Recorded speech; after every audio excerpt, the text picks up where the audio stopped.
morning all. My name is Gregory Bulit. I am a WASH specialist working with the WASH in Emergency team in UNICEF HQ. Today I will quickly go through this short presentation on how UNICEF WASH is tackling the pandemic that we are all facing, with a special focus on rural context in the second part of the presentation.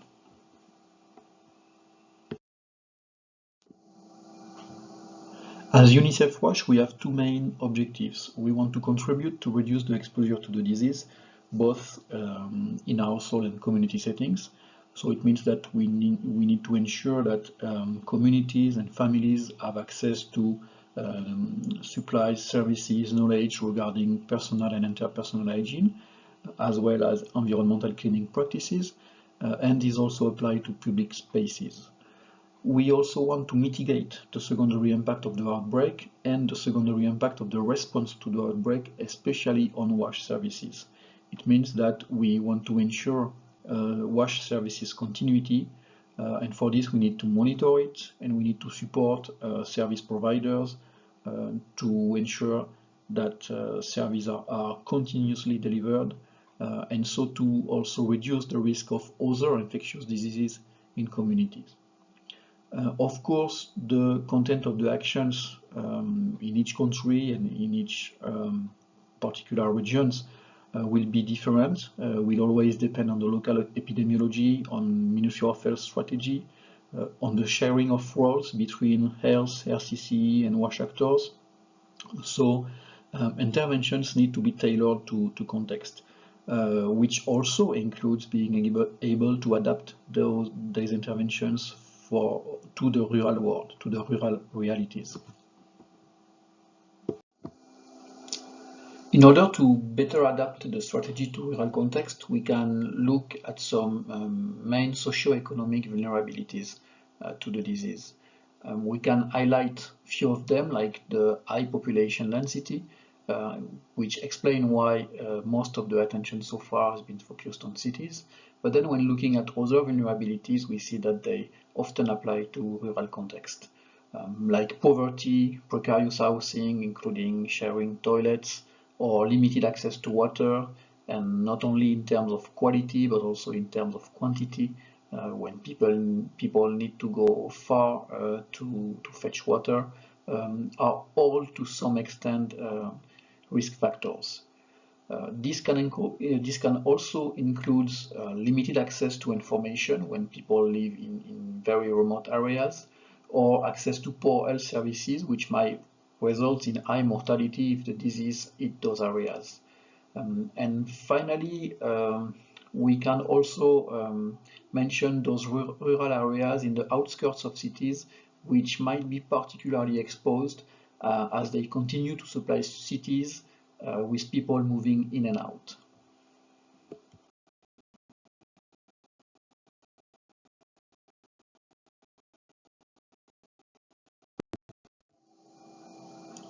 In addition to the disease itself, rural area might suffer from important negative secondary impact. On the WASH sector, for instance, when people are not able anymore to pay their bills, but without the support of the government to back rural operators, and especially when they are informal operators, this can result in service disruption. Also, when the only technician of the community falls sick, this can also result in a reduced water access. Water and sanitation development program also might be stopped when utilities, government or NGO staff cannot move anymore, work anymore. Also, we can see the risk of reduced availability of supplies for rural water systems, for instance chlorine or fuel for those depending on this. Shortage of hygiene items when they come from cities and there is no local production in those areas.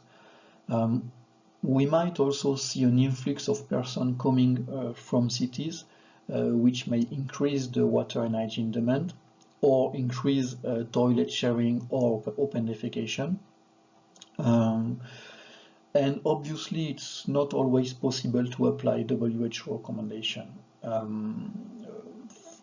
In terms of confinement, for instance, rural communities often rely on daily labor, or they need to sell something every day, or to work to get money and food.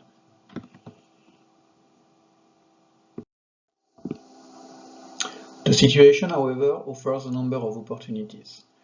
For instance, on the provider side, we can take advantage of the context to accelerate the registration of informal operators, maybe create quick contact database where they do not exist yet.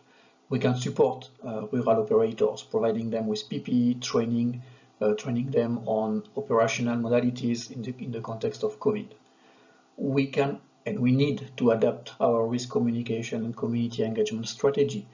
For instance, radio messages or TV messages should be done in all ethnic languages for each country. We can use rural marketplaces to share messages with isolated households.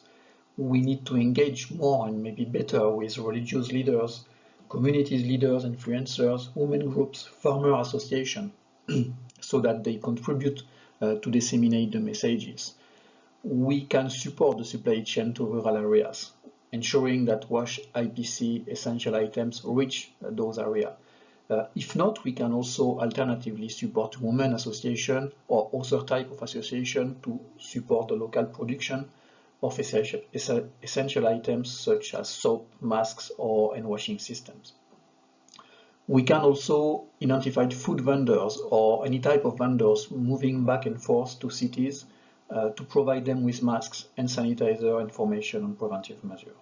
In terms of healthcare settings in rural area, we need to ensure they have access to basic WASH and IPC supplies and services. This kind requires supporting the on-site production of liquid chlorine, for instance, where there is a chlorine shortage. Finally, when schools are open, we need to ensure that schools have basic WASH IPC information, access to supplies and services. Or we can prepare the reopening of schools, providing support to elaborate and apply safe schools protocols.